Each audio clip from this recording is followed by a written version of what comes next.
Tahukah Anda, otak merupakan bagian tubuh yang paling penting bagi manusia? Sekarang angkat tangan Anda dan letakkan pada dahi.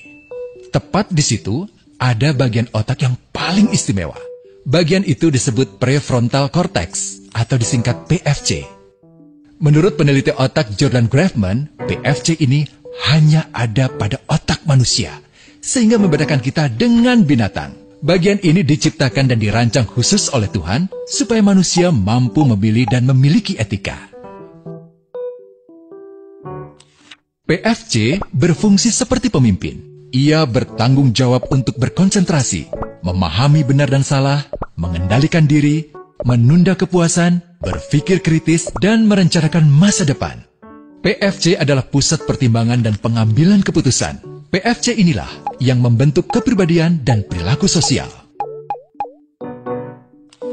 Sayangnya, PFC adalah bagian otak yang paling mudah mengalami kerusakan. Jika PFC rusak, maka kepribadian orang bisa berubah.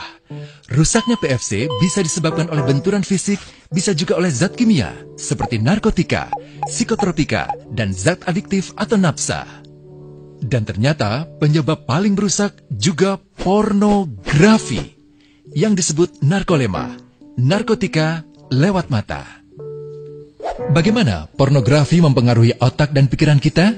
Adi, remaja 12 tahun, melihat gambar di TV yang menjurus ke porno. Awalnya, ia merasa kaget dan jijik. Ini karena sistem limbik di otak Adi menjadi aktif. Sistem limbik mengatur emosi juga keinginan makan, minum, dan berhubungan seksual. Sistem limbik ini kemudian mengaktifkan zat kimia otak bernama dopamin. Dopamin memberi rasa senang, penasaran, sekaligus kecanduan. Zat ini juga aktif jika orang mengkonsumsi nafsa. Oleh karena itu, sifat candu pornografi sama dengan sifat candu nafsa. Otak akan mengingat apa yang membuat Adi senang dan bagaimana ia memperolehnya. Jika Adi mendapatkan pembinaan akhlak, etika yang baik, dan patuh pada norma sosial, dorongan melihat pornografi, meskipun menyenangkan, akan ia abaikan. Namun karena hal itu tidak ada pada diri Adi, ketika ia sedang merasa bosan dan ingin mencari kesenangan, otak akan mendorongnya agar melihat pornografi lagi. Namun lama-lama, Adi bosan melihat jenis gambar yang sama, dan butuh yang lebih porno untuk memicu rasa senang. Sekarang, dengan internet, pornografi menjadi jauh lebih mudah didapat. Pertama, Adi membuka internet dan tidak sengaja melihat gambar yang menjurus ke porno. Berikutnya, ia sengaja membuka lagi untuk melihat yang lebih porno. Awalnya melihat yang sedikit terbuka, lama-lama semuanya terbuka.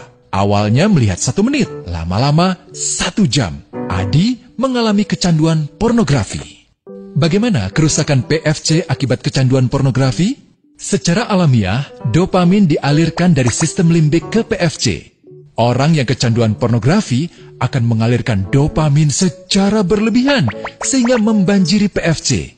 PFC menjadi tidak aktif karena terendam dopamin. Semakin sering PFC tidak aktif, ia akan semakin mengerut dan fungsinya terganggu. Sistem limbik justru akan berkembang semakin besar karena terus mengaktifkan dopamin, sehingga Adi cenderung untuk terus mencari kesenangan tanpa takut atas akibatnya. Jika tidak ditangani segera, Adi berpeluang besar menjadi pelanggan pornografi seumur hidup dan mengalami kerusakan otak di bagian PFC. Awalnya, ia akan kehilangan konsentrasi, penurunan kemampuan menimbang benar dan salah, serta berkurangnya kemampuan mengambil keputusan.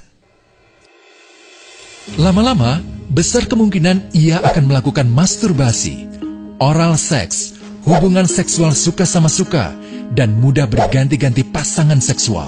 Pernikahan dianggap tidak penting, pasangan dianggap hanya sebagai objek seksual semata, cenderung merendahkan derajat dan kehormatan lawan jenis. Selera hubungan seksualnya pun tidak sehat dan seenaknya, kasar sampai tega memperkosa. Manusia jadi tidak ada bedanya dengan binatang. Inilah dampak yang terjadi akibat kerusakan PFC. Ahli bedah otak Donald Hilton Jr. mengatakan, jika difoto menggunakan alat magnetic resonance imaging, otak yang rusak akibat pornografi memperlihatkan hasil yang sama dengan otak yang rusak karena kecelakaan.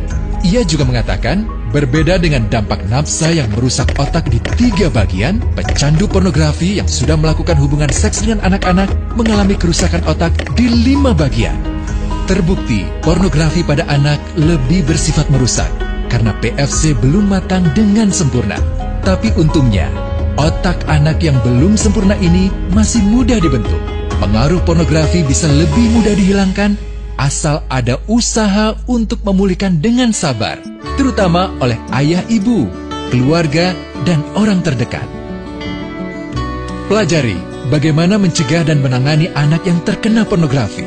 Mari lindungi generasi kita dari bencana pornografi dan kejahatan seksual.